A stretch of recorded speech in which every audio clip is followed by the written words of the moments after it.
What is up, guys? Today we're going to be reviewing the Batman. And the first thing I really want to get into is really the characters of this film. Starting first with the Riddler, who, guys, I was a little kind of skeptical going into this film. We saw the release of what he was going to look like a couple months before the actual release of this film. And a lot of people were kind of like, he doesn't really look too intimidating. He looks a little goofy, guys. But I can tell you after watching this film, guys, the Riddler is probably the one character that really sticks out. He's a great antagonist in this film.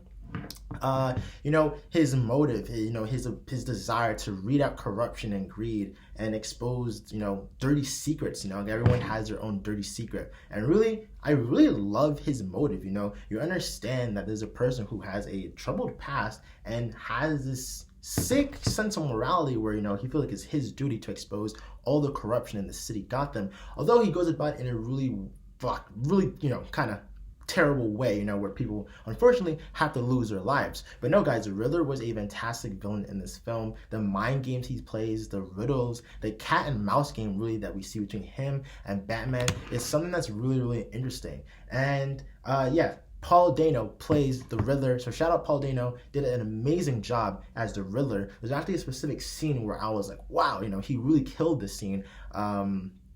Where, well, no spoilers, but there's one scene in this film where, Paul Dano really showcases his ability to really play the Riddler, and this really cements himself as a really great antagonist in this film. So next up, we're going to talk about Catwoman, obviously played by Zoe Kravitz. I enjoyed her character in this film. Her dynamic with Batman is a little weird, only in the sense that going into this movie, we saw from the trailers over and over again that obviously there's going to be romance between her and Batman, but I feel like in the actual movie, we actually don't see a lot of them together, or a lot of them in a romantic sense. We really see them obviously working together and stuff like that, but that romance and stuff like that isn't as strong in this film as we were probably led to believe. And Catwoman herself has her own motives in this film for her actions. She and Batman sure kind of work together a little bit in this film, but she has her own motive for her actions and stuff like that. And there are sections of this film as well where we don't really see Catwoman. There's like Batman's kind of doing his own little thing, and we kind of pan away from her for a little bit. But overall, Zoe Kravitz did a pretty good job as Catwoman. Her costume is pretty cool. I enjoy her action sequences as well. We kind of know her motive as well, like what drives her to, fight and stuff like that, to kind of work with Batman and stuff like that. We find her motive. So as a character, she was pretty well fleshed out. Again, we don't really there isn't a whole bunch of character buildup. Jesus kind of presented to us like, hey, here's Catwoman, already established the character. So not a lot of backstory and stuff like that. But it really wasn't taken away from her performance. Zoe Kravitz did a great job as Catwoman, and I enjoyed her character in this film. Now, guys, obviously on to Batman, the main, it literally is his movie, Batman. Robert Pattinson, how did he do as Batman? Just as a little bit of caveat, guys, I never really watched the original trilogy, the Dark Knight trilogy, so this is really me just judging Batman as, kind of like a person who is now seeing Batman for the first time. And I enjoyed his Batman, I believe his Batman, they were really going for a really more solemn, melancholy, kind of depressed and emo Batman. And I really think in that regard, they really delivered. A lot of the times in dialogue between Alfred and Bruce Wayne, Robert Pattinson, we kind of really hear the sadness in his voice, his kind of sense of hopelessness at times in terms of fighting crime and stuff like that. He almost feels as if he's fighting a losing battle and he feels isolated. And we could really feel a Bruce Wayne that has really lost a lot in his life and is trying his ultimate best, but again, he can feel the sadness and the sorrow in him. There are a lot of scenes where, Batman is just in his Batcave looking at the TV screen and just kind of looking at the ground and looking defeated. And if this movie was going for that effect in this film, congratulations.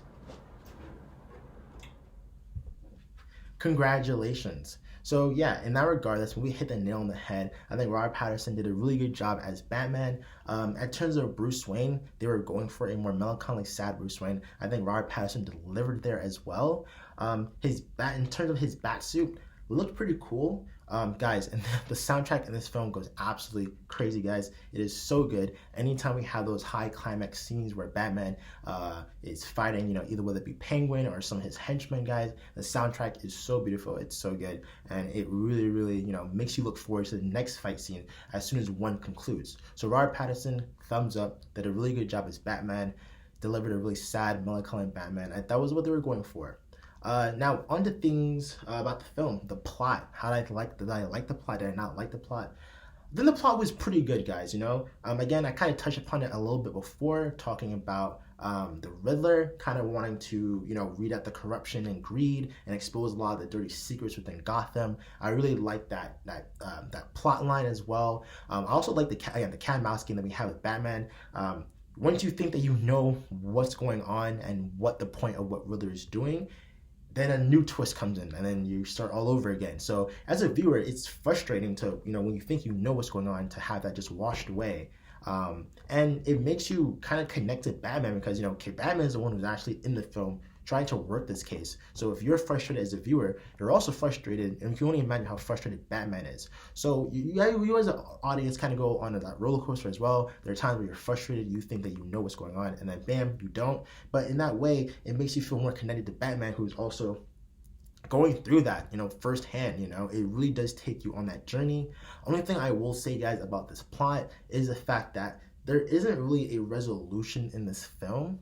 And it's a pretty big issue, right? Because if the movie ends almost kind of abruptly, right? Like, it almost feels as if there should have been a more concrete ending to this film. The ending does end in a way that sets up, obviously, future Batman films. We already knew this, but in terms of wrapping up this plot here with the Riddler and Penguin and stuff like that, it doesn't really do a good job. The movie kind of ends again abruptly. You're kind of waiting for the resolution that just ultimately never comes, which is so sad because the entire movie with its plot was so well put together and executed that you're kind of waiting for a good resolution, and it kind of makes you ask yourself, okay, so what was the point? Like, me as an audience member, what am I supposed to take away from this film? What is the resolution? What was the point of this film? It just does not end up well, and it is a kind of big issue for me personally because I was a little confused when I saw the credit roll around. I was like, this is so abrupt.